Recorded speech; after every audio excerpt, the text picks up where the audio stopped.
Bon, alors, aujourd'hui, on va passer de Marcel Mauss à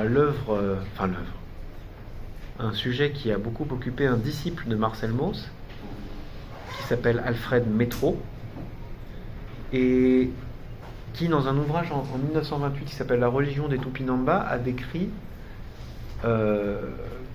un rituel d'anthropophagie chez les Tupinamba. Donc les Tupinamba, c'est une population brésilienne qui fait partie d'un ensemble linguistique et culturel qu'on appelle les Tupis, qu'on trouve au Brésil et au Paraguay. Et en ce qui concerne les Tupinamba, avant d'être exterminés dans le cadre de la colonisation portugaise, ils ont été décrits notamment à partir du XVIe siècle par des colons portugais, allemands, hollandais et français.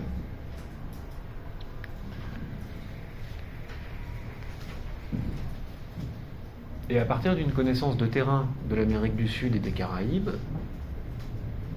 Alfred Métraux en a fait une description à la fois fondée sur ses connaissances et sur les témoignages du XVIe siècle. Donc on va travailler là-dessus. Donc c'est Sophie Porot-Delpech qui propose de travailler sur ce sujet, essentiellement dans deux buts. D'abord, travailler sur une vraie faculté à travailler sur des valeurs sans porter de jugement de valeur. Parce qu'en l'occurrence, là on prend un truc qui est immédiatement choquant. L'anthropophagie, c'est sans conteste quelque chose qui nous choque immédiatement.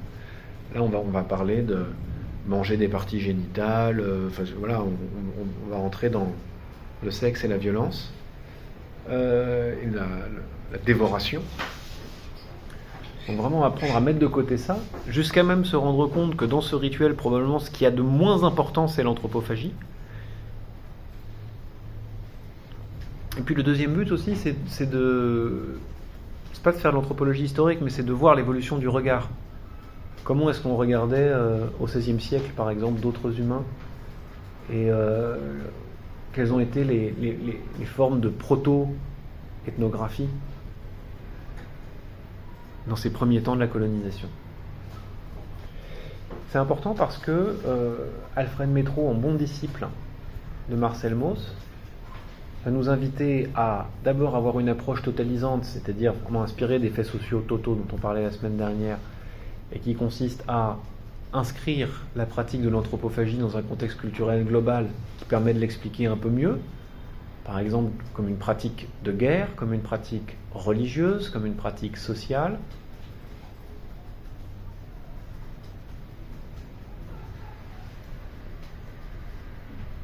Parce que ce rituel est pratiqué dans un cadre qui inclut la guerre, qui crée de la mobilité sociale et de l'intégration,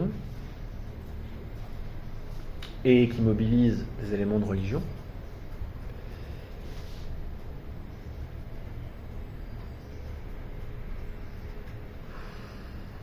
Mais aussi et surtout parce que il va nous inviter à une forme de prudence. Il va appliquer vraiment cette idée maussienne qu'il faut engager des comparaisons, mais pas chercher à identifier de structure à tout prix. Et quand on veut comprendre les fonctions sociales qu'on observe, faire confiance, en tout cas se limiter aux théories des gens qu'on observe, ce qu'on appelle la théorie indigène.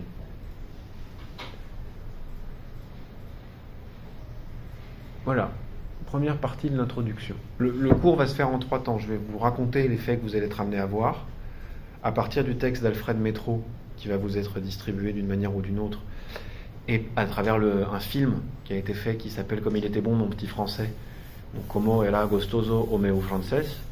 Voilà. Je suis désolé s'il y a des lusophones, pardon. Sophie Porot-Delpech est lusophone, mais pas moi.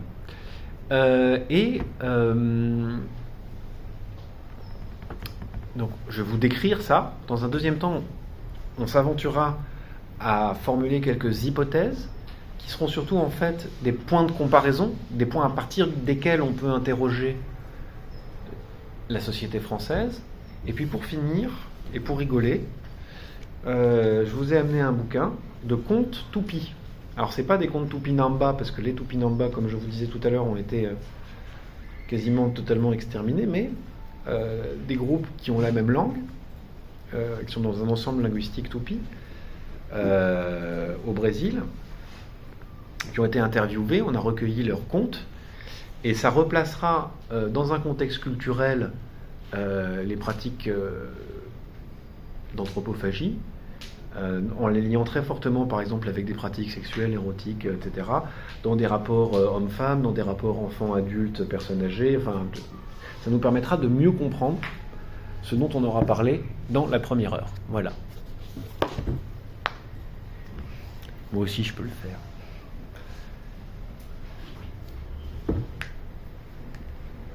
Ah oui, c'est ça aussi. À l'infini, c'est formidable. Excusez-moi, je suis resté un petit peu gamin.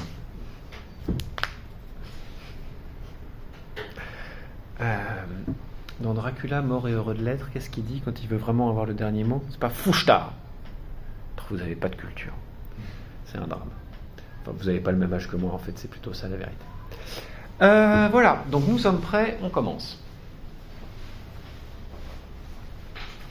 Quand vous aurez vu le film et lu le texte et fait le cours avec Sophie Poireau-Delpech sur ce sujet-là, on rentrera directement dans le commentaire du film. Je viendrai éclairer tel ou tel point des textes qu'elle vous aura donné. En attendant, je vais me limiter vraiment à une description faite par Alfred Métro à partir de sources anciennes et de ses propres connaissances du fait d'anthropophagie chez les Tupinamba dont on va parler. Et ensuite, on va aller voir d'autres représentations Tupi. Voilà. Je ne vais pas me concentrer sur le film, parce que je trouve ça plus intéressant d'essayer de vous faire passer peut-être une petite demi-heure dans l'atmosphère des mots, des manières de parler des Tupis actuels. D'accord? Ça va? Bon.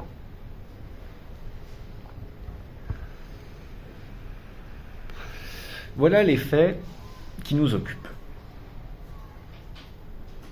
Au XVIe siècle, des colons ou des prisonniers ou des marins ont été en contact, européens, ont été en contact avec des populations Tupinamba sur la côte du Brésil. Lors de la fondation de premières colonies, il y a eu des relations établies. Et dans ce cadre-là, certains Européens ont été faits prisonniers, ont pu observer des pratiques d'anthropophagie qu'ils ont rapportées et dont je vous livre ici la structure élémentaire. Voilà comment se passent ces pratiques anthropophages. Anthropophages, ça veut dire des humains qui mangent des autres humains. Non, d'ailleurs. Il y a des tigres anthropophages, grand bien leur face. Enfin, ça veut dire manger de l'humain. Au commencement est la guerre. Dans un village, dans une communauté Tupi, Namba en l'occurrence, on décide que c'est la guerre. C'est régulier, mais c'est pas à date fixe. Ça fait l'objet d'une décision. Le chaman, un certain accord collectif, un cacique décide que bon bah là ouais ça y est, là on va partir en guerre parce que ça serait bien de faire la guerre un peu. Et on part donc en guerre contre un ennemi, essentiellement contre un ennemi Tupi aussi. Et vous allez voir pourquoi tout à l'heure. On prépare donc les armes, on part en expédition et on se livre à des escarmouches dont le but essentiel n'est pas d'exterminer l'adversaire, n'est pas de s'accaparer des richesses, même si ça peut arriver, c'est de faire des prisonniers. Un peu comme dans la guerre qu'on observe par exemple au bas Moyen-Âge ou au début de la Renaissance, où le but essentiel, même s'il y a des piétons qui sont assassinés, enfin qui meurent au combat, le but essentiel c'est de faire des prisonniers parce qu'on peut exiger de très fortes rançons. Là il ne s'agit pas d'avoir des rançons, il s'agit d'avoir des prisonniers pour les ramener à la maison, pour les manger. Et donc voilà, la bataille est livrée, et à la fin de la bataille, il y a négociation pour l'attribution de la propriété des prisonniers. Une fois les prisonniers répartis entre les combattants, on prépare le retour. On mange quelques cadavres disponibles sur le champ de bataille, on les fait fumer, sans rituel. Là, c'est pas tellement rituel. C'est à l'occasion des batailles qu'on fait ça, mais c'est pas rituel. Et on ramène les prisonniers au village. On s'arrête un peu pour que des préparatifs puissent avoir lieu. Alors, essentiellement, ça consiste à aller chercher les alliés, les voisins, à préparer la fête et à préparer de l'alcool. Pendant qu'on patiente avant le retour, on boit beaucoup de kawin. C'est écrit là. Le kawin, c'est des racines de manioc qui sont mâchées et qui sont fermentées. Et c'est un alcool assez fort. Donc on se met à l'aise. Puis on organise la rentrée du prisonnier dans le village. Il est accueilli par donc les habitants plus les alliés. On l'insulte, on lui dit qu'on va lui manger telle ou telle partie, on le taquine, on le titille, on le moleste.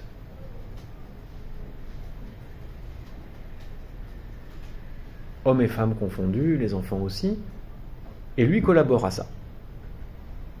Le prisonnier lambda, qui est normalement d'un groupe toupie différent, joue le jeu. Il ne cherche pas à s'enfuir. Si on lui met une laisse, c'est pour l'humilier, c'est pas du tout pour le garder. Les Tupinambas savent que leur prisonnier ne va pas tenter de fuir.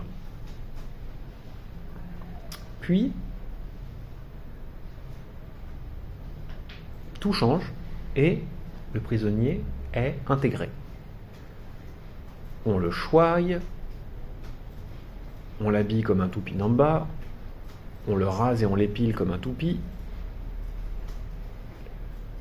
Namba. On lui trouve une épouse qui sera la sœur, la fille, la cousine, la tante, la nièce, ou même la fille d'un ami. Donc on lui trouve femme. Chitako, il ira vivre avec cette femme, il aura des enfants, il pourra chasser, cultiver, construire comme les autres Tupinambas, sans être surveillé. Jusqu'au jour où, badaboum, on lui dit que c'est bientôt son heure, on le retraite à nouveau comme un ennemi. Lui-même revendique sa qualité d'ennemi, il dit oui, c'est bien moi qui vais être mangé, mais moi j'ai mangé beaucoup d'entre vous, et mes enfants, ma famille viendront se venger sur vous et ils mangeront beaucoup d'entre vous. Après quoi, on lui demande de remettre en scène la situation de capture. On lui donne des objets à lancer sur les Tupinambas, donc des cailloux, des fruits, et puis on lui demande de courir pour pouvoir lui courir après. Une fois qu'il est recapturé, ce qui donne lieu à l'attribution d'un prestige pour celui qui recapture, on le ligote à un poteau, on l'assomme avec une hache rituelle qui a été auparavant un peu sanctifiée dans une hutte collective. On le dépaisse, on le partage, on le cuisine pour 100, 200, 300 personnes rassemblées. Ce qui fait que ça n'a aucune valeur nutritive. On peut manger un orteil cuit dans un chaudron pour faire un bouillon d'orteil, si vous voulez. Par contre, on va être très très très démonstratif. On va s'arracher la moindre goutte de graisse grillée sur le grill en disant « Oh, c'est bon, on se régale » en mangeant un petit peu d'humain, un petit peu d'ennemi. Et puis, dernière étape du rituel, le propriétaire de l'esclave, le propriétaire du prisonnier, va dans une grande hutte collective où il va se mettre à courir. On va lui courir après en disant ton nom est, ceci, cela. Et en fait, quand il ressortira du carbet, ces grandes maisons collectives dont il s'agit dans ces villages-là, comme ça que ça s'appelle carbet, C-A-R-B-E-T, il aura changé de nom et donc l'âme du défunt ne pourra pas le retrouver et sera à l'abri de la vengeance.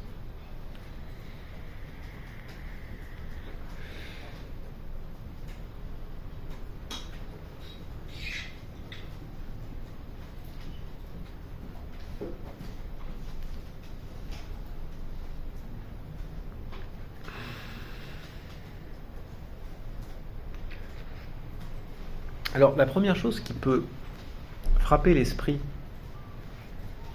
de l'observateur, c'est le cadre général de l'action, c'est-à-dire une guerre rituelle. Une guerre qui n'a pas pour but d'accaparer des richesses ou de défendre ou d'envahir un territoire. On fait la guerre quand c'est le moment de faire la guerre. Et le but officiel de la guerre, c'est faire des prisonniers qu'on pourra dévorer. Donc c'est dans cette motivation-là qu'il faudra trouver la motivation de la guerre. En d'autres termes, c'est l'ensemble des fonctions sociales du rite anthropophage qui va venir nourrir nos hypothèses sur à quoi sert cette guerre rituelle.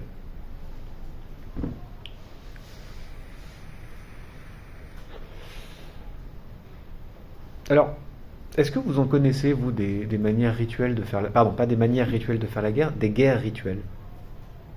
Des guerres organisées, oui. Peut-être les croisades. Non, ce sont des guerres religieuses parce qu'elles sont motivées par des motifs religieux. Mais par exemple, quand bien même on aurait obéi à un ordre du pape, on n'obéit pas à un ordre saisonnier du pape, qui toutes les saisons dirait il faut aller à la guerre, il faut aller à la guerre, il faut aller à la guerre, il faut aller... On devait partir à la guerre pour reprendre Jérusalem ou Saint-Jean-d'Acre ou Saint-Truc-Muche, enfin peu importe, mais non, ça va pas. Ça a pu s'y apparenter, mais c'est pas ça. Alors, est-ce que vous voyez? Ouais. Il me semble que durant l'Antiquité, les différentes cités grecques se battaient régulièrement. Effectivement, mais toujours pas pour le rituel, toujours pour des raisons territoriales, autour de colonies, autour de réseaux d'influence, de circuits commerciaux.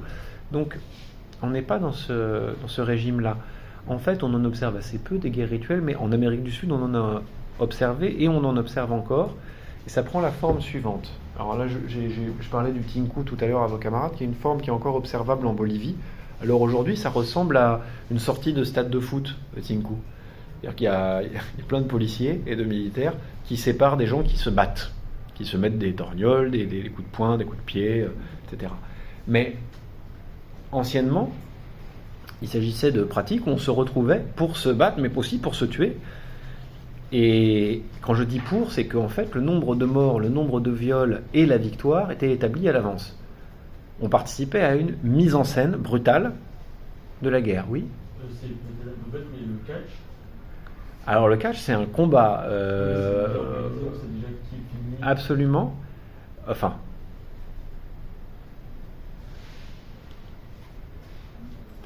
Il y en a qui prétendent que non, enfin peu importe. En revanche, on ne simule pas une bataille, on ne simule pas une guerre, on simule un combat entre deux personnes. En racontant une histoire derrière et en le mettant en scène. Mais il y a de ça, effectivement. Ce qu'il y a d'impressionnant dans les guerres rituelles, c'est que ce sont des groupes qui passent en quelque sorte une alliance, un marché, pour faire un conflit dont on décide la fin et dont on peut faire l'hypothèse qu'il se substitue à une guerre réelle. Des interviews qui remontent sur le Tinku disent en gros que, par exemple, ça va s'établir entre deux groupes qui avaient établi un certain rapport de force suite à une bataille, et on remet en scène cette bataille pour toujours rappeler la légitimité et l'origine de la domination du groupe A sur le groupe B. On rejoue les conditions qui ont amené à la domination. Et donc, à ce moment-là, la guerre rituelle procède d'une économie de mort, c'est-à-dire qu'on fait peu de morts pour éviter d'en faire beaucoup. Voilà. En l'occurrence, avec les Tupinamba, on ne peut pas du tout faire cette hypothèse, parce qu'on n'a pas les entretiens pour pouvoir faire cette hypothèse-là. Et par ailleurs, les contes sont muets sur ce sujet. En tout cas, les contes dont je dispose. En revanche, en cherchant à quoi ça peut bien servir ce rituel d'anthropophagie, on va peut-être tomber sur des explications sur ces guerres rituelles. Qu'est-ce que permet socialement cette pratique d'anthropophagie rituelle, comprenant tout? la guerre, le mariage, etc., etc. Donc voilà. D'après la petite histoire que je vous ai racontée au début de cours, à votre avis, à quoi ça peut bien servir cette pratique ?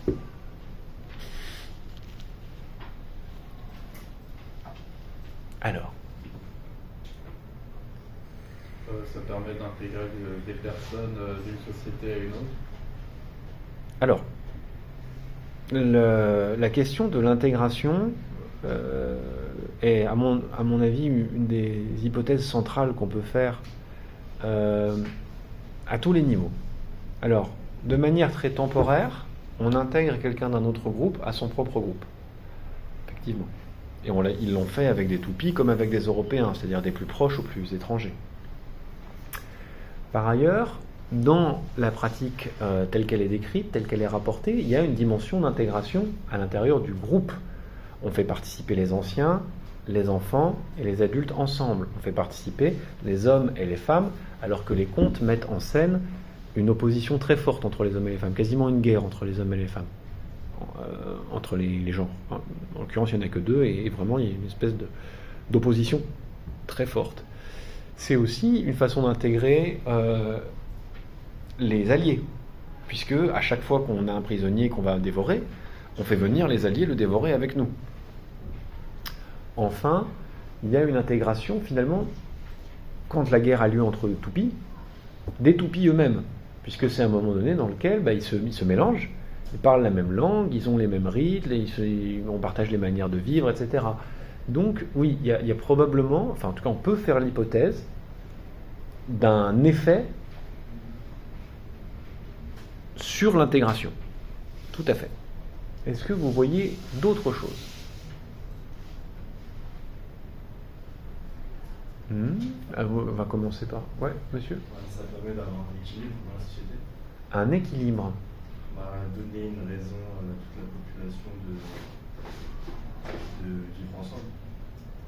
Alors, dans un cadre d'un effort pour une plus grande intégration, ça peut effectivement rendre la vie sociale plus harmonieuse. Il y a un thème un peu secondaire par rapport à ça, mais qui à mon avis peut être mobilisé pour formuler une hypothèse.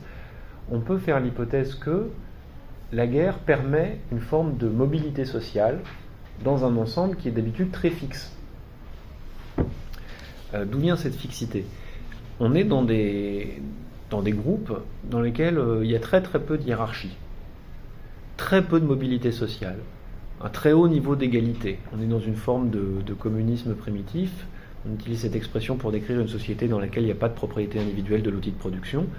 Donc le produit de l'agriculture est commun, le produit de la chasse est commun, on donne à chacun selon ses besoins et on demande à chacun selon ses moyens.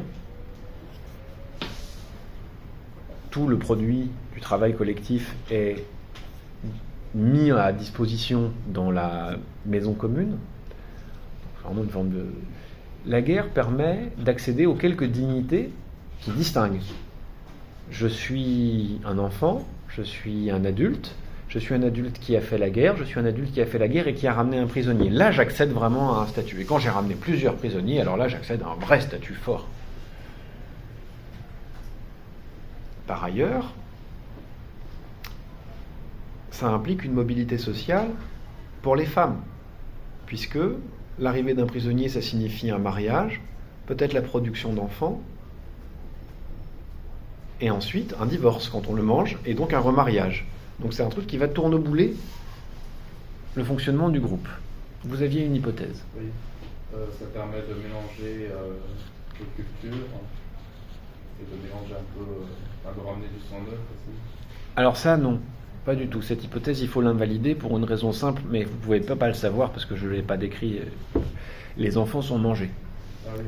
Les enfants des prisonniers sont mangés. Donc, si vous voulez, il n'est pas question d'améliorer le patrimoine génétique. C'est un jeu à somme nulle. On intègre quelqu'un quelques années, peut-être il fait des enfants, mais on mange les enfants et on le mange lui. Il est très rare que les enfants soient sauvés. Ça arrive, mais c'est extrêmement rare. Oui. Et du coup, la femme du prisonnier, elle mange aussi. Elle mange le sang. Oui, avec joie. Et elle mange les enfants avec joie. Ouais. Et les mangés sont ravis. Quand ils sont bien toupis, ils sont fiers en tout cas. d'être mangés. Ils se font une fierté de n'avoir pas fui. Mais c'est vrai que la fuite est difficile parce que s'ils étaient retournés dans leur groupe d'origine, on les aurait traités de lâches qui fait honte au groupe et on les aurait tués. Donc, et les tuer sans les manger, ce qui est dire à quel point ça aurait été vraiment du mépris, quoi. On l'aurait laissé aux singes, quoi. Bon, ça va pas ça. D'autres hypothèses ? Ouais. Peut-être en rapport avec la violence, que la guerre leur permet d'exprimer une certaine violence qu'ils ne pourraient pas exprimer d'une autre façon. Vous faites l'hypothèse qu'il existe une violence résiduelle qui serait propre à l'être humain. C'est vraiment là, c'est une hypothèse sur une hypothèse. Voilà, donc ça me paraît très difficile et ça me paraît indémontrable. Je ne sache pas que toutes les communautés humaines se soient toujours battues. On pourrait effectivement, en revanche, pardonnez-moi, dire que de la même manière que la guerre organisée produit une économie de mort, je vais m'expliquer là-dessus dans un instant, de la même manière, une guerre rituelle est une façon de produire une économie de mort. Alors, comment on dit ça ? Dans les modes qui nous sont plus familiers d'organisation de la guerre, en gros, on commence par dire la guerre est une situation particulière qui est couverte par un droit particulier, ce n'est pas l'état normal. Donc on limite dans le temps. Tout le monde ne se bat pas contre tout le monde quand il y a une guerre. D'abord, on exclut les enfants, parfois on exclut les femmes, on exclut les personnes âgées, on exclut les personnes en âge de se battre qui ne sont pas soldats, avec par exemple des guerres entre soldats professionnels. Et là, on a vraiment économisé le nombre de morts par rapport à une situation de guerre totale, de guerre civile, etc. Là, c'est non seulement ça, mais en plus on dit le but de la guerre est surtout pas d'exterminer les soldats d'en face, mais de ramener des prisonniers. Et même ces prisonniers-là, on les tue pas tout de suite, on les garde longtemps. Donc il pourrait y avoir l'idée comme ça d'une espèce d'économie de mort, pourquoi pas. Il y a une autre main levée ou je me suis trompé ? Non ? Oui ? Et du coup, c'est ce que je vous disais, il n'y a pas une certaine stabilité, parce que entre le moment où déjà on ne fait pas la guerre quand on a envie, c'est quelqu'un qui nous dit ok on va faire la guerre rituelle maintenant, et derrière on ramène des gens qu'on ne tue pas, donc ça crée une certaine stabilité, et puis on ne va pas chez les voisins les exterminer et prendre tout ce que... Ce qui est sûr, c'est que je reste absolument sur un modèle hypothétique dans ce cours, je n'affirmerai rien. Ce qui est sûr, c'est qu'on peut faire l'hypothèse que si la guerre rituelle et l'anthropophagie rituelle des Tupinamba est nécessaire et utile à l'intégration correcte, la mobilité sociale, l'équilibre entre les hommes et les femmes, enfin, etc. Dès lors, on a absolument besoin d'ennemis. Donc on ne peut pas les détruire. Donc on est dans une pratique de la guerre qui suscite plutôt de l'équilibre que du déséquilibre. On ne peut pas arriver, coloniser, exterminer toute une population. Bon. C'est une hypothèse. Elle est intéressante. Elle est difficile parce qu'il faudrait dans ce cas-là réussir à montrer, ce qui est loin d'être disponible, que les populations Tupinamba, s'ils n'avaient pas été colonisées, seraient restées dans un équilibre, dans une situation d'équilibre. En revanche, il est tout à fait possible de faire cette hypothèse-là. Moi, elle me paraît intéressante. Oui. Du coup, j'ai une question. Avec les prisonniers qui sont pas Tupis ou qui sont européens, par exemple, je suppose que le comportement n'est pas du tout le même. Est-ce que du coup les Européens arrivent à s'intégrer à la société Tupinamba, ou alors ils sont quand même, ils gardent leur socialisation européenne et ils essaient de fuir ce qui les attend? Les deux, mon capitaine. En fait, ça, c'est ce que raconte le film que vous allez voir, comme il était bon, mon petit français. Bon, ça met en scène un vrai truc, quoi, qui est que les Tupinamba ont un problème. Et alors, ils essayent de faire comme d'habitude et d'adopter les prisonniers. Donc ils le marient, tout ça, machin. Ils marient le petit français, puis ils l'intègrent, ils essayent de l'intégrer, mais le type, il garde ses réflexes. Donc, par exemple, il essaye de s'échapper, le con. Évidemment. Bon, ça marche pas. Même sans surveillance, il y a quand même un regard qui fait que... Voilà. Mais en revanche, ce qu'on voit aussi, c'est qu'il s'intègre par le fait. Il apprend la langue, il apprend les pratiques, d'une certaine manière, il est touché par les valeurs, et il finit par accepter de jouer son rôle. Ah zut, j'ai spoilé la fin. Quoi qu'il en soit, comme on n'a pas d'informations sur la première main, de première main sur ce qui se passait au XVIe siècle, on ne peut faire que des hypothèses, mais on peut faire l'hypothèse effectivement de ce que les Tupinamba ont proposé un modèle, et ils ne sont pas seuls parmi les populations colonisées d'Amérique, d'intégration qui est extrêmement fort. Et puisqu'on est dans les hypothèses, je ferai l'hypothèse que la notion d'étranger n'est pas du tout le concept adéquat pour traduire les rapports qu'ils entretiennent à leurs ennemis. Je pense que s'ils ont tout à fait développé la notion d'ennemi et les rapports agonistiques et la vengeance perpétuelle, la vendetta, si c'est quelque chose qu'ils ont beaucoup investi. En revanche, la notion d'étranger fait pas tellement sens. Quand ils voient arriver des Européens, ils font pareil avec, quoi. Ils intègrent. Bon, ils intègrent un rituel anthropophage, mais enfin, ils intègrent. Alors, j'aime bien parce que, si vous voulez,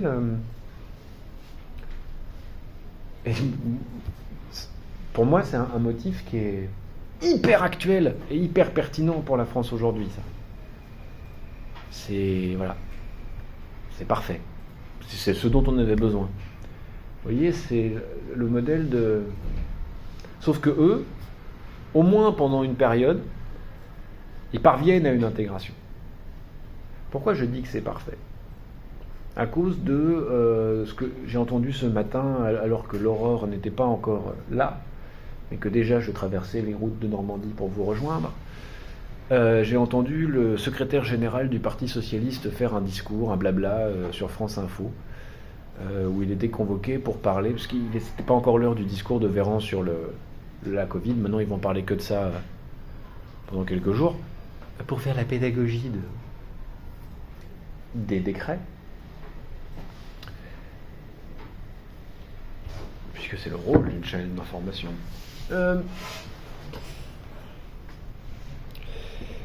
Là, on lui disait, qu'est-ce que vous pensez, comment vous réagissez au fait que des personnes, des femmes, des enfants, des hommes, aient été retrouvés morts dans des eaux glacées dans la Manche. Assez piégeux pour un politique. Mais il a réagi avec humanité, il dit mais c'est atroce, il faut absolument qu'on se réveille, il faut qu'on change quelque chose, il faut qu'on considère quand même que ce sont des gens qui font partie de notre commune humanité.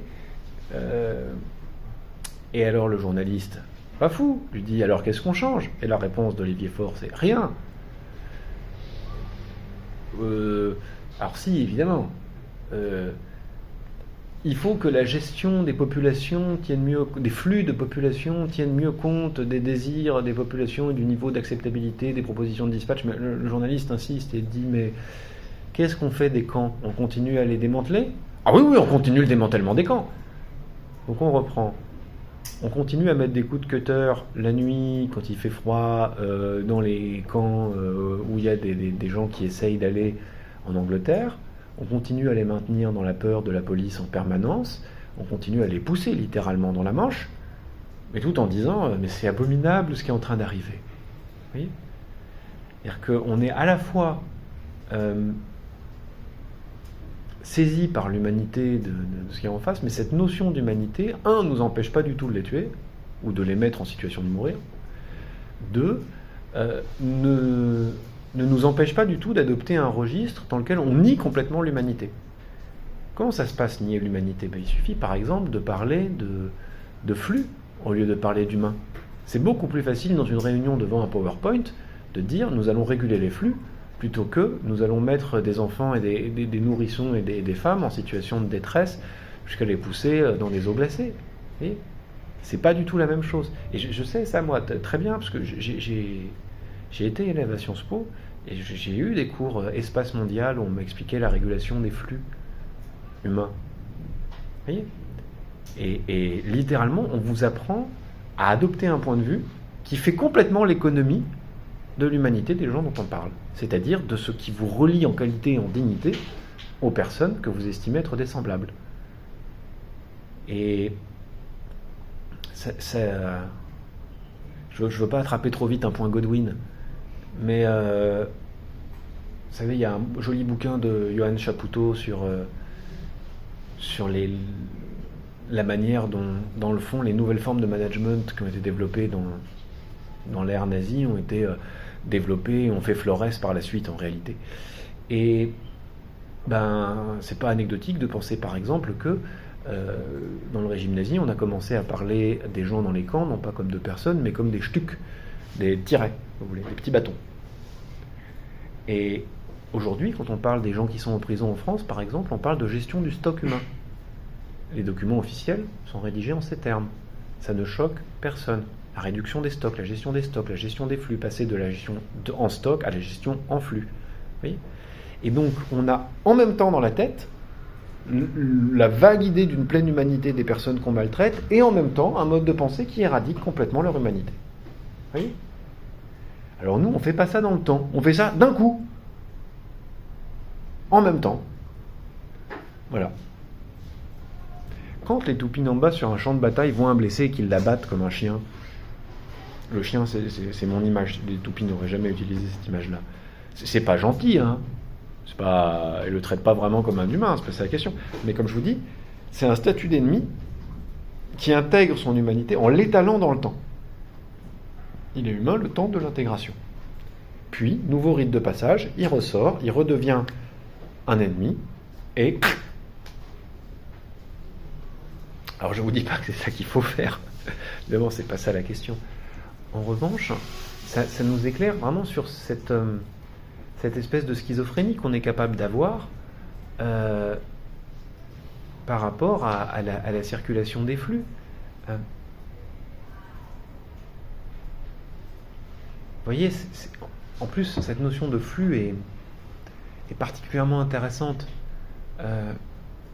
Si on avait cherché, par exemple, à caractériser la Covid, ou le Covid, en fonction de ce que c'est matériellement comme épidémie.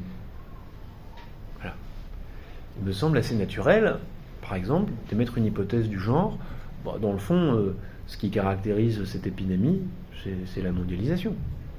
Elle a littéralement suivi les canaux de circulation des marchandises, et en fait, elle se déploie si vite et elle est si gênante, essentiellement parce qu'on est une société dans laquelle la mobilité est le point essentiel. Donc on prend les moyens de transport en commun tous les jours, on se déplace énormément, on circule. C'est ça qui fait cette maladie et son contrôle. Le pass sanitaire, c'est un contrôle des déplacements. D'accord ? Et si on est tout à fait capable, en pleine conscience, de déployer tout un arsenal pour empêcher les mouvements de population qui n'ont pas la valeur économique escomptée, en revanche, on est incapable de dire, bah oui, puisque ça nous ramène autant de maladies, dans ce cas-là, on va réellement relocaliser l'économie. C'est pas du tout du domaine du pensable, ça. Vous voyez comment, à partir d'un petit boucher Tupinamba, boum, on peut interroger notre vie actuelle. Alors, un autre point que je voudrais interroger avec vous, rapidement, parce que j'ai envie de vous lire ces histoires de fricassés de Marie, à la fin, pour vous plonger dans l'imaginaire Tupi, un peu, et dans les manières de penser, les mots. Vous verrez que c'est une manière de raconter les histoires qui est très très peu formelle, ritualisée, etc. C'est très cru, quoi. On pourrait dire c'est très rabelaisien. Enfin, vous verrez à quoi ça ressemble dans un instant. C'est voilà, cette question de l'altérité.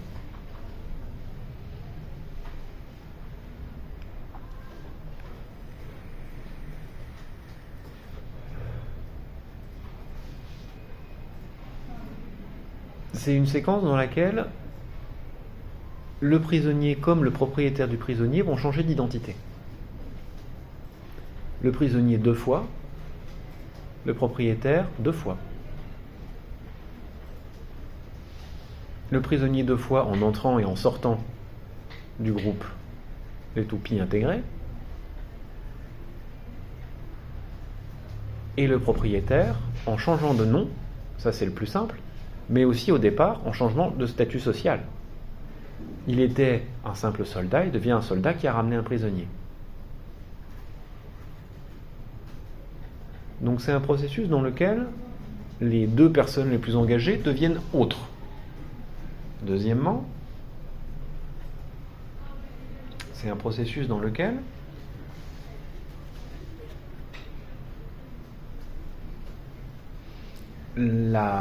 l'étrangeté de l'ennemi est suspendue, temporairement suspendue, mise en scène, en mettant en scène les deux rites de passage d'intégration et d'exclusion, et où on peut passer rapidement de la mise en scène d'une altérité radicale à la mise en scène d'une intégration totale à la mise en scène d'une altérité radicale.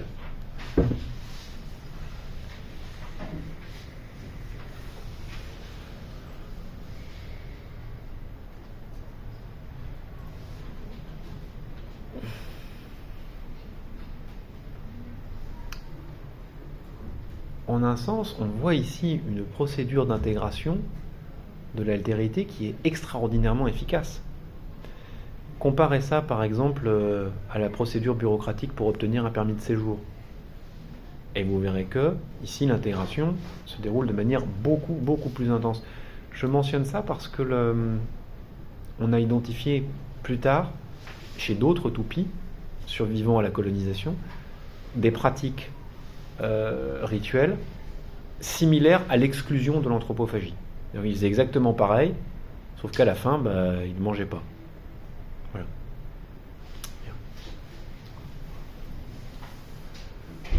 Alors,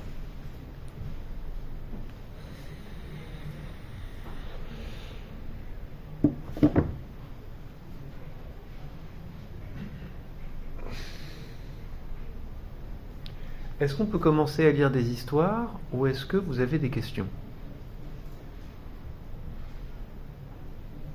Non ? Bon.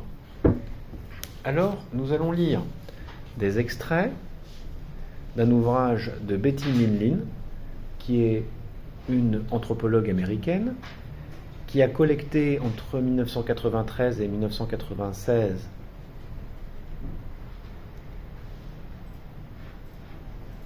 des témoignages de populations amazoniennes de langue tupi,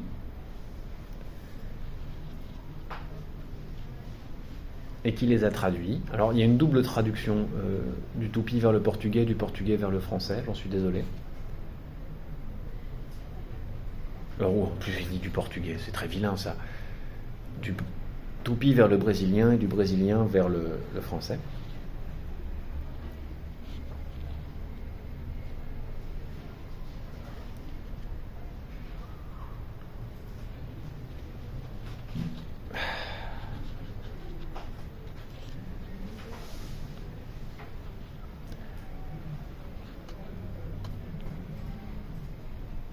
Alors, je vous préviens, là par exemple, je suis sur un texte qui s'appelle L'homme à la longue trique, et qui raconte l'histoire d'un homme qui avait un sexe qui allait jusqu'à 250 mètres et qui allait chatouiller les jeunes filles dès qu'elles étaient à la rivière ou qu'elles s'accroupissaient pour prendre du manioc.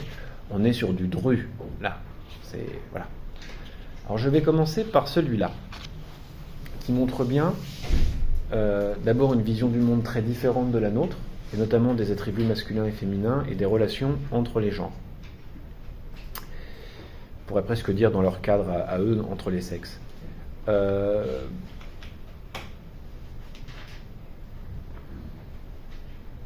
Allez, on y va.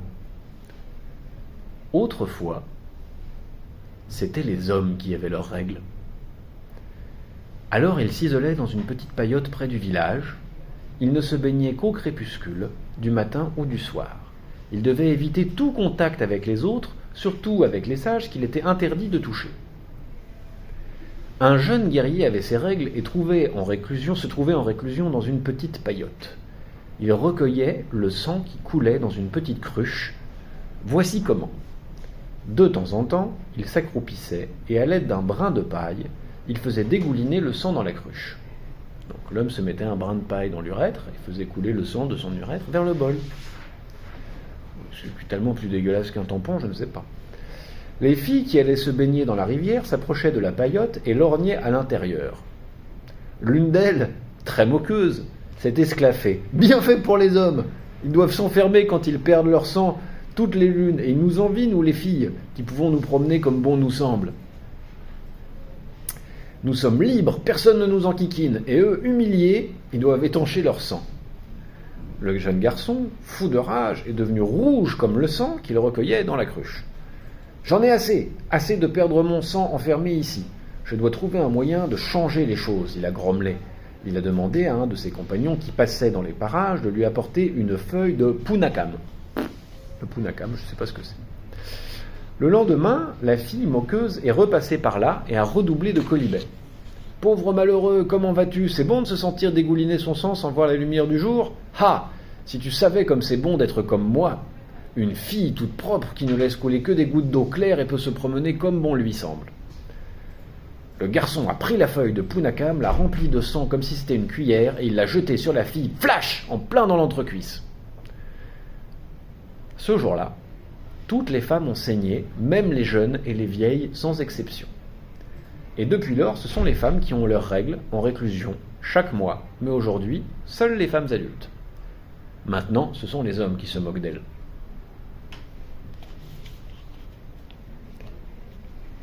Alors, Piripit, non, je vais pas y arriver. Les Powhatan massacrent les Tout-Paris. Oui, c'est tout à fait intéressant. Les Powhatan mangeurs de tête.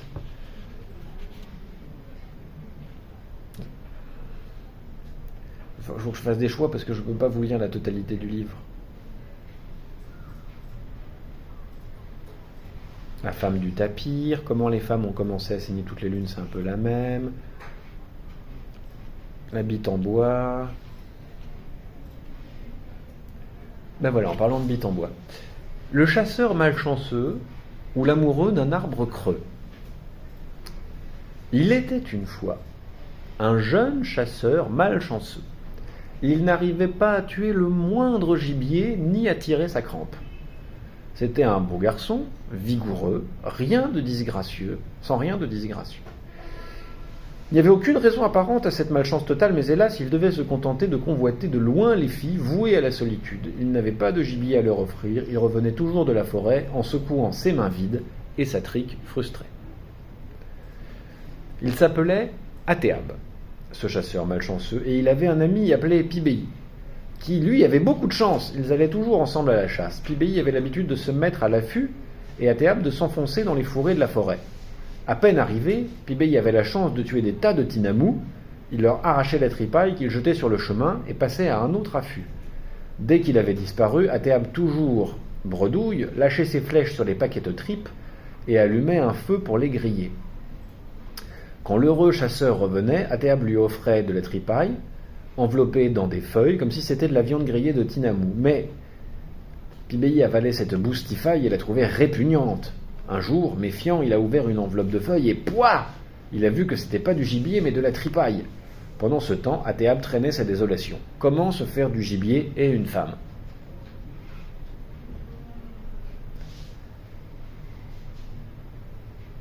Comment s'appelle cette figure de style? Se faire du gibier et une femme. Se faire du souci et une partie de poker, oui. Ah non. Manger une banane et son chapeau. Ça s'appelle un zogma. Bande de nazes. Un jour, il a trouvé un arbre creux, un komabo, comme nous l'appelons, dont le tronc était marqué par une fente verticale ourlée de champignons à lamelles, et comme Athéab, vous auriez sûrement pensé à une counette. Il s'est dit que l'arbre avait quelque chose de féminin, il a glissé son gourdin entre les lamelles moelleuses, s'est frotté dans les replis, et a troufouté sans vergogne à trouver son plaisir dans la fente accueillante. Pour lui, l'arbre s'était changé en une personne, il passait des heures avec elle, ébranlé, tourneboulé de passion, lui disant des mots tendres comme si c'était vraiment une femme. Pibéi, surpris de le voir disparaître régulièrement pour des promenades de plus en plus longues, en tapinois, est allé lorgner ce qu'il faisait et il a surpris Athéab en train de rosser violemment son arbre femelle. « Tu me trahis avec Pibéi !» hurlait Athéab à sa femme à son arbre bien-aimé, au comble de la fureur, fou de jalousie. Il la cognait de toutes ses forces, puis tournait le dos à l'arbre, l'air rogneux, jalouseux, puis revenant à la fente et de rechef la pilonnait avec entrain. En même temps, il poussait des cris pour faire croire que c'était une femme partagée entre la douleur et le plaisir qui réagissait à ses coups de boutoir. Pibéi s'est approché de son ami, l'a regardé sans rien dire. Quand Théab s'est rendu compte de sa présence, il aurait voulu disparaître plus bas que terre, mort de honte. Je dis ça comme ça, mais comparer ce genre d'histoire à Blanche-Neige,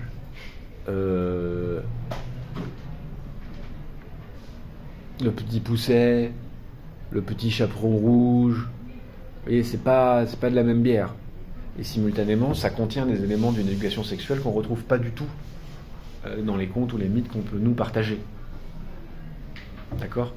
Il a pu exister, par exemple, chez les poètes de la Pléiade, une poésie qui chante le sexe, qui chante les malheurs du sexe, la chaude-pisse, des choses comme ça, mais on a complètement mis ça sous le boisseau, on l'a complètement fait disparaître. Si je vous dis Ronsard, Claudin de Sermizy, vous allez me citer des textes complètement éthérés qui parlent de la rose qui ce matin avait d'éclose, sa robe de pourpre au soleil, et vous n'allez pas me parler de la chanson de Claudin de Sermizy sur la chaude-pisse. Voilà. Qui dit « Pour un plaisir que si peu dure, j'ai enduré 100 000 maux, j'en ai souffert, douleur trop dure. » Eh oui, pour le traduire en français contemporain, pour avoir enculé rapidement quelques copains, j'ai attrapé des chaudes-pisses atroces. Voilà, et c'est des trucs, voilà, depuis Louis XIV, on cache.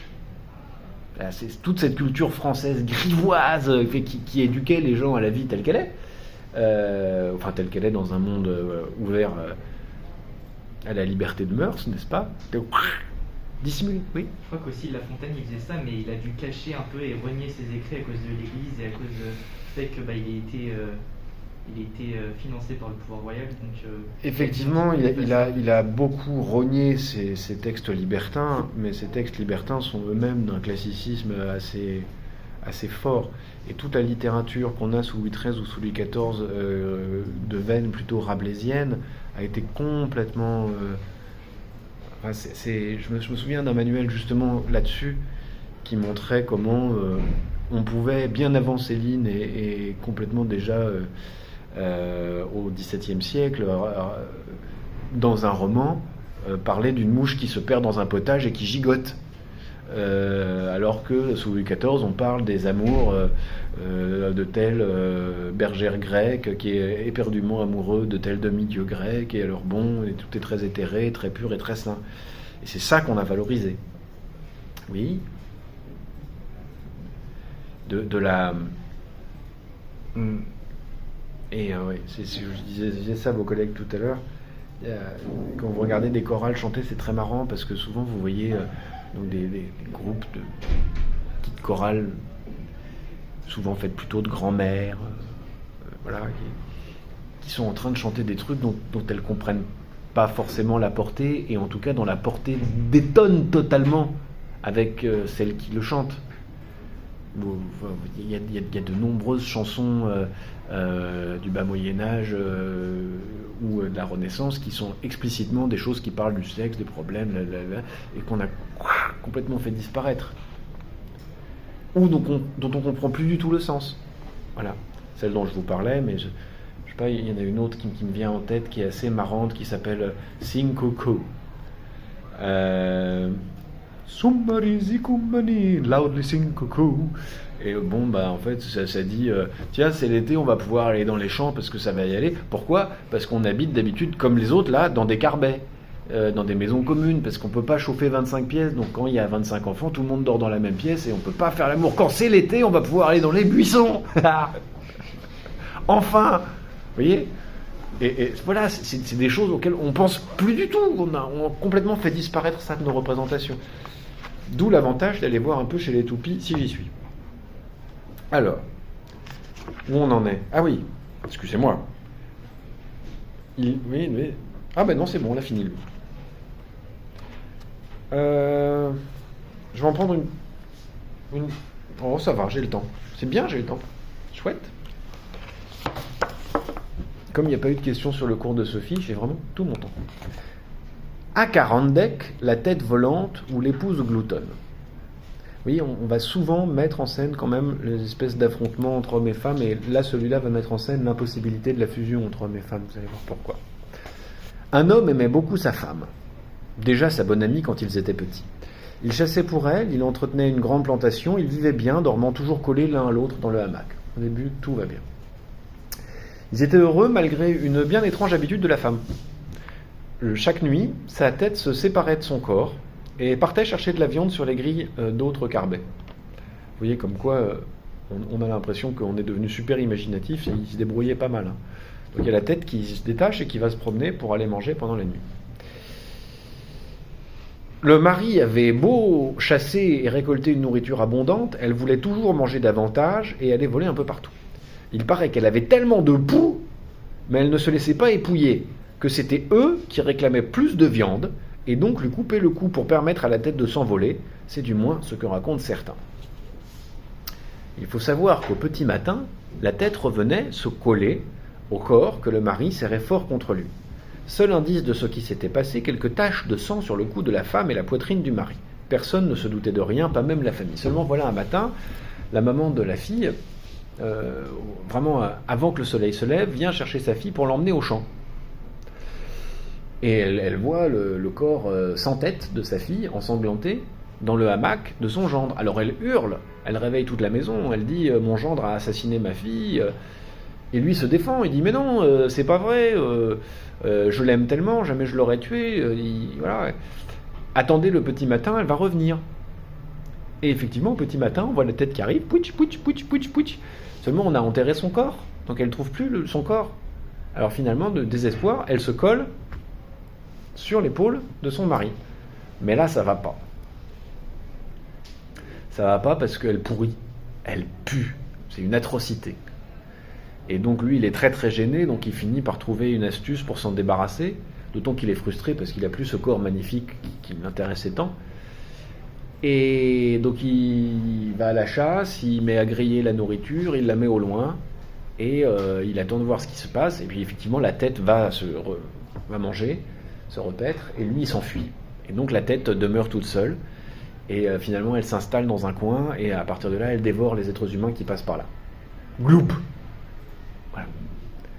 Donc là vous voyez que dans le fond l'anthropophagie à cet endroit-là n'est pas du tout motivée par l'idée de s'approprier la puissance de qui que ce soit, c'est plutôt déclenché par un appétit inexplicable et une certaine relation au pouls. Bon. Alors, tiens, on va lire celle-là parce qu'elle est jolie. On va lire la nouvelle qui donne, enfin le conte. Après on parlera de la femme au clitoris géant, mais d'abord on va parler de la chanson Coman ou comment des femmes ont dévoré une fricassée de mari.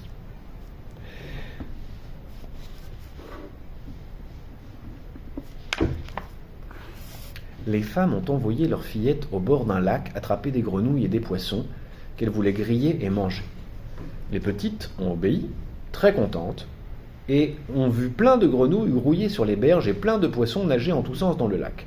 Elles avaient déjà attrapé une foison de petites grenouilles quand au milieu du lac a émergé une horrible vieille nommée Katchouréou.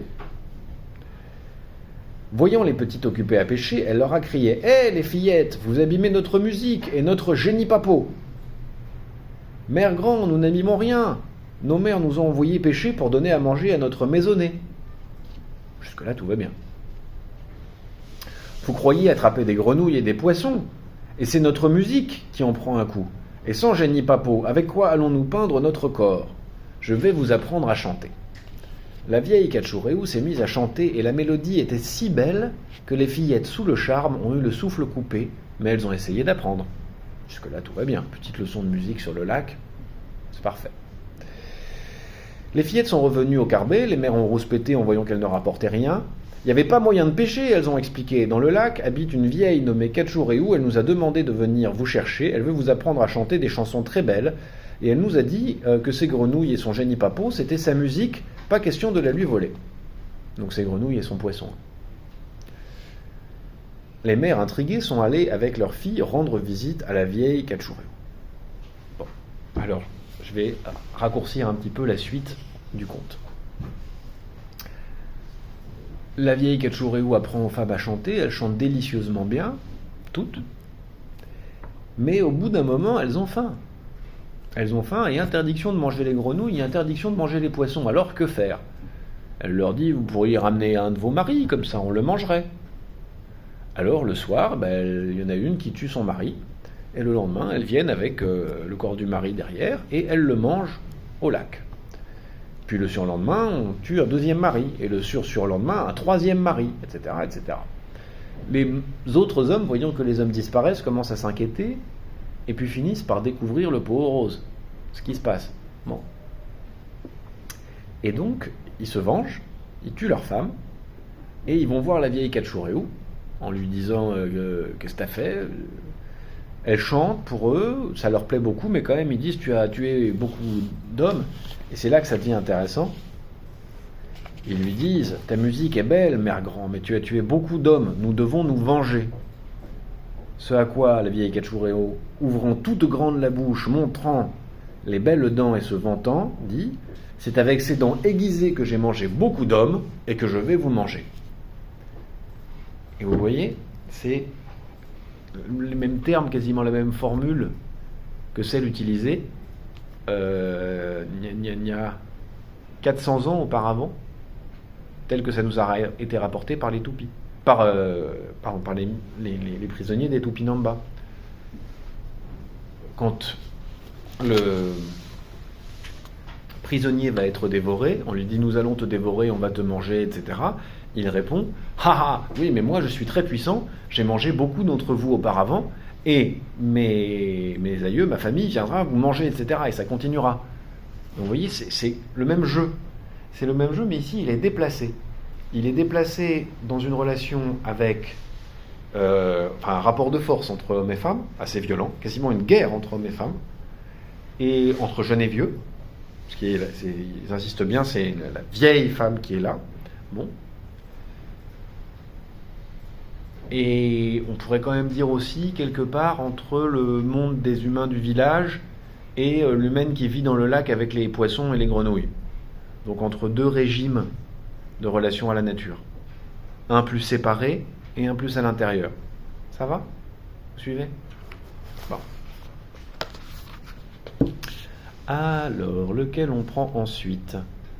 Ça c'est bon, ça c'est bon. Ah oui, on avait le clitoris géant à voir. Absolument. Alors, ça s'appelle l'amant chocopode. Les chocopodes, c'est des espèces d'esprits, de fantômes, si vous voulez. L'amant chocopode est la femme à la longue languette, qui désigne ici le clitoris. Une femme mariée n'avait pas le plus petit amour pour son mari. Elle avait horreur de dormir avec lui. Elle passait son temps à lorgner les jeunes du village, elle était avenante, elle marchait aussi légère qu'une biche, elle avait l'air de danser tout le temps, elle ne manquait pas de prétendants.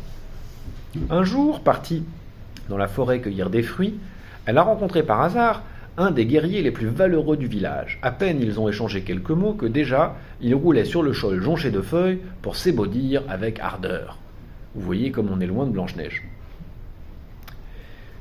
Dorénavant, la nuit, elle brûlait de désir et rêvait de se retrouver dans les bras de son héros, à lui caresser le dos, la poitrine, les jambes, à frotter leur peau, à s'agripper l'un à l'autre. Mais ils sont embêtés. Ils sont embêtés parce que quand même, il faut toujours se cacher, et il y a toujours quelqu'un pour passer par là, donc ils ont du mal à faire l'amour.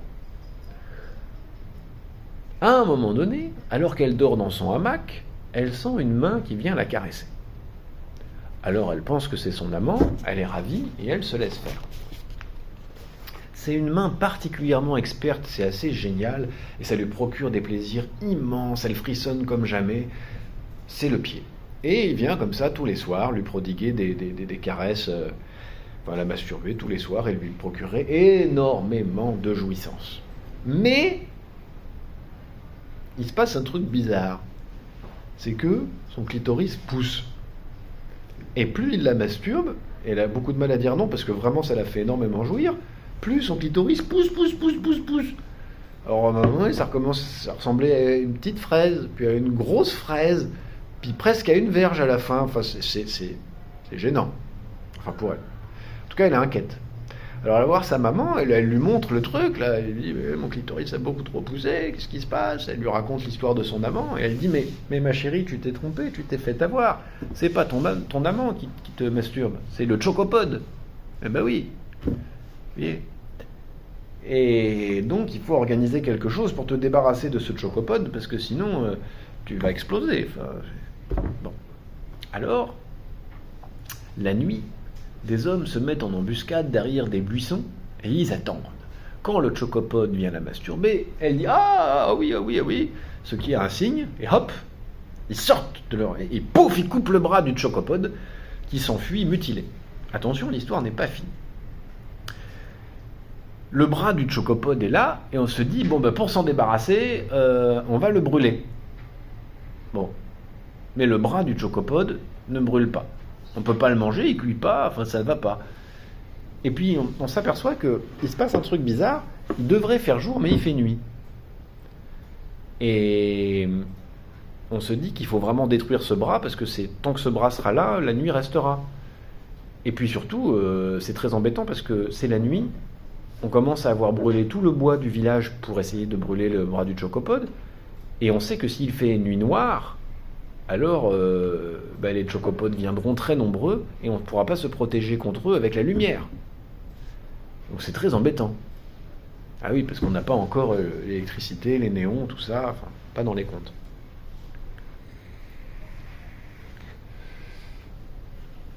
Alors que faire ? Alors on va couper la moitié des maïs, puis les 2/3 des maïs pour prendre le maïs et le mettre à brûler, mais ouais, on est très très embêté, on est en train de mettre tout en péril dans cette histoire. Finalement, on a une idée.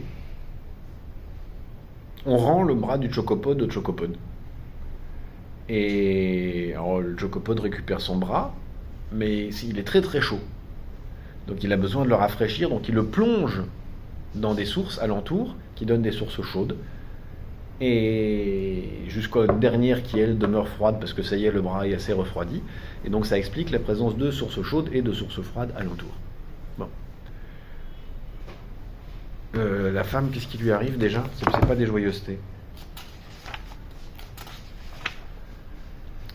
Ah oui, et cette victoire se fait en alliance avec les lapins, le peuple des lapins qui vient donner des conseils. Ah si, ça va. Quant au clitoris turgescent, on l'a coupé pour lui redonner des proportions normales, et on a jeté la partie l'excroissance qui était venue dans l'eau. Et pouf ! L'eau s'est transformée en poisson électrique. C'est la traduction qu'elle a. Vous savez, ces espèces d'anguilles qui donnent des électrochocs quand on les touche. Donc si vous allez en Amazonie et que vous croisez un poisson électrique, vous saurez que c'est le descendant d'un clitoris sorti de la caresse d'un chocopode. Eh oui. Ça peut vous paraître un peu lunaire ce que je suis en train de faire. Vous verrez comment, en regardant le livre puis en lisant le texte, vous aurez une compréhension toute différente avant et après la lecture de ces contes. Vous êtes en train de rentrer dans le vocabulaire, la manière de penser, de ressentir de ce groupe-là. Et il me semble que c'est intéressant. Alors, qu'est-ce que je peux vous lire encore ?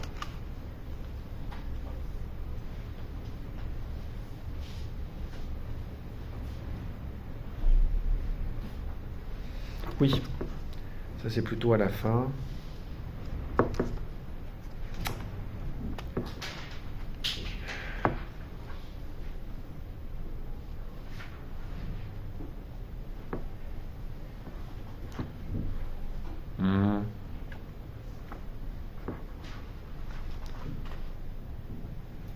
Ouais.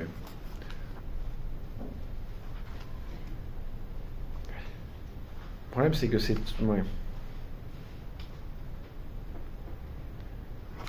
Il y en a deux qui disent la même histoire, mais l'une est triste, l'autre est à peu près correcte.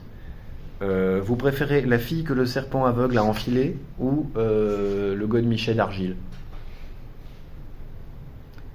C'est la même histoire, mais l'une est joyeuse et l'autre est pas joyeuse. La triste. Vous voulez la triste ? C'est parti.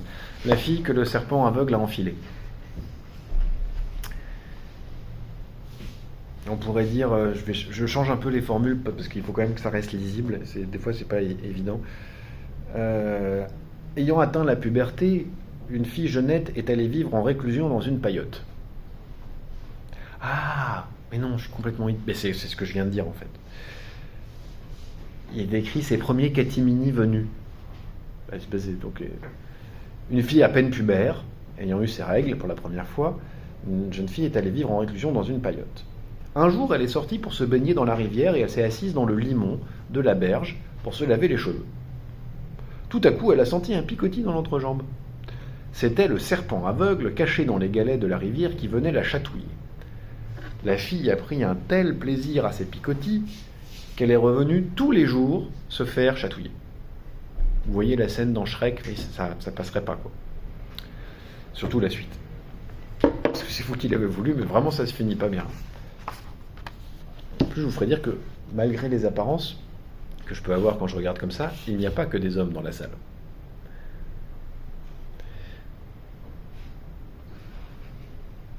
Eh ben, c'est important parce que dans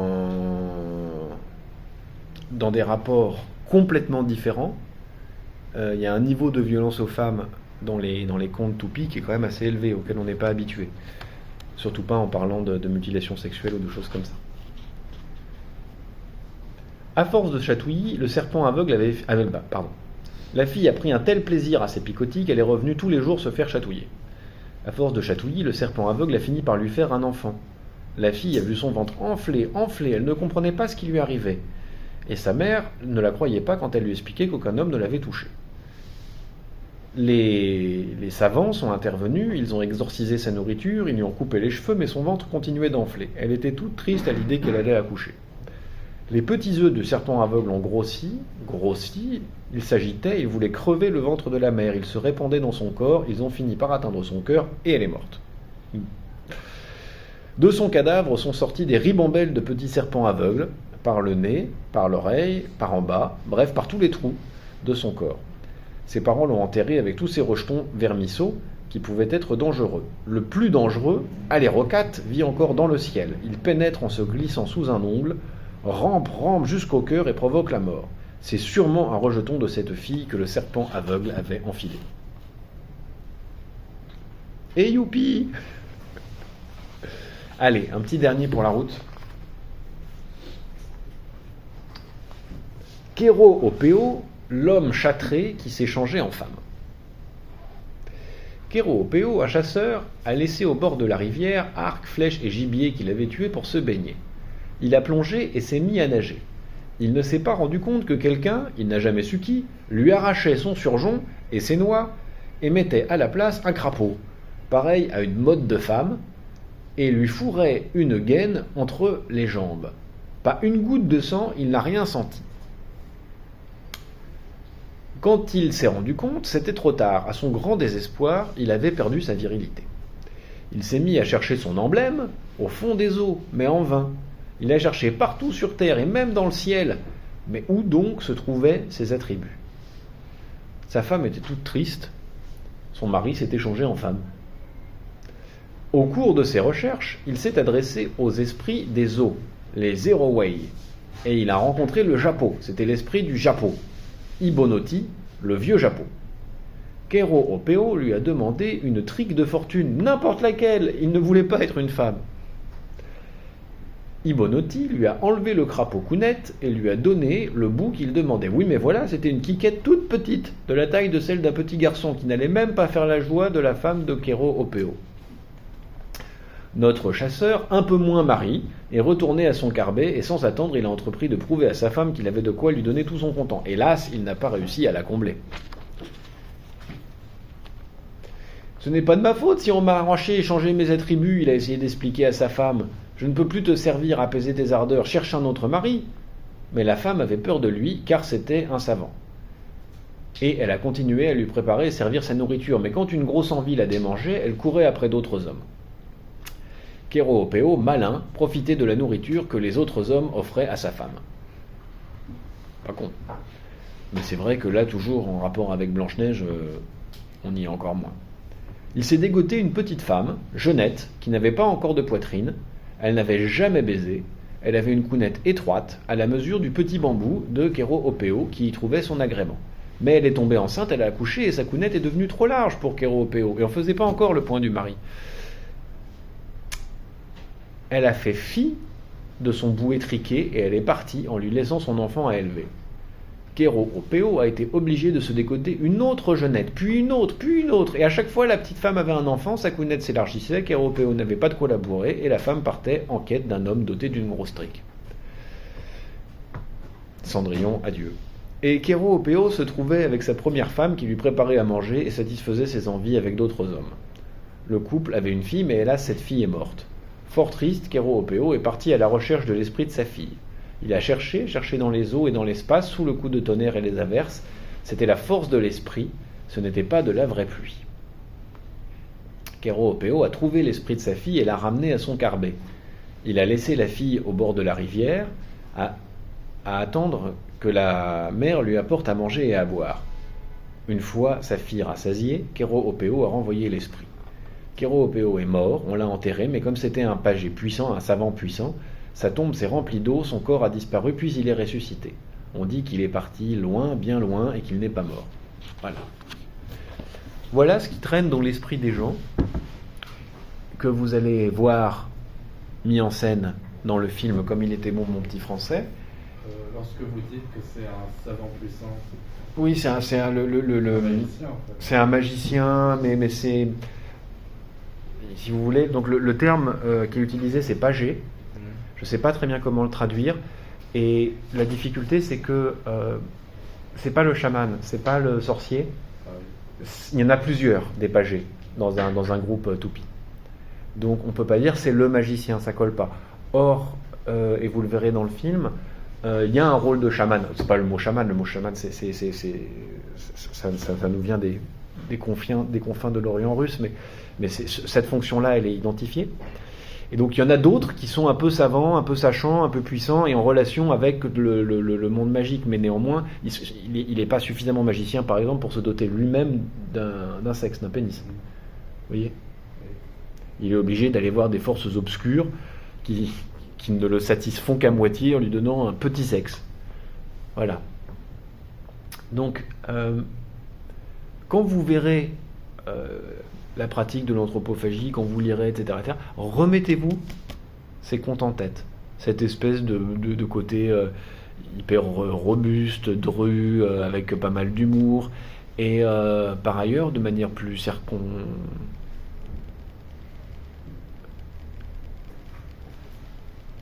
adaptée, les relations entre hommes et femmes, entre enfants et personnes âgées, avec le monde végétal et avec le monde animal. Voilà. Ben sur ce, Hugues, et à la semaine prochaine. Et prenez le temps quand même d'essayer de, par exemple, regarder Comme il était bon, mon petit français. C'est assez... Enfin, ça ne demande pas beaucoup. En scène, je pense. Oui, bah, tant mieux. Et donc dans ce cas-là, lisez le texte sur l'anthropophagie rituelle des Tupinamba de Métro. Il l'a publié sur YouTube là, du coup la vidéo, il l'a fait en vidéo là ou pas? Ça, je filme les cours chaque semaine. Ah ok. Parce que là YouTube, à mon avis, ils vont peut-être vous bannir là, ça va être un peu trop pour... Ah, mais non, parce que c'est que dit. C'est que dit, c'est pas montré. Ça peut être... Ouais, c'est pas monétisé, donc ça va. C'est jamais monétisé. Ah, il n'y a pas de... Non. J'ai jamais...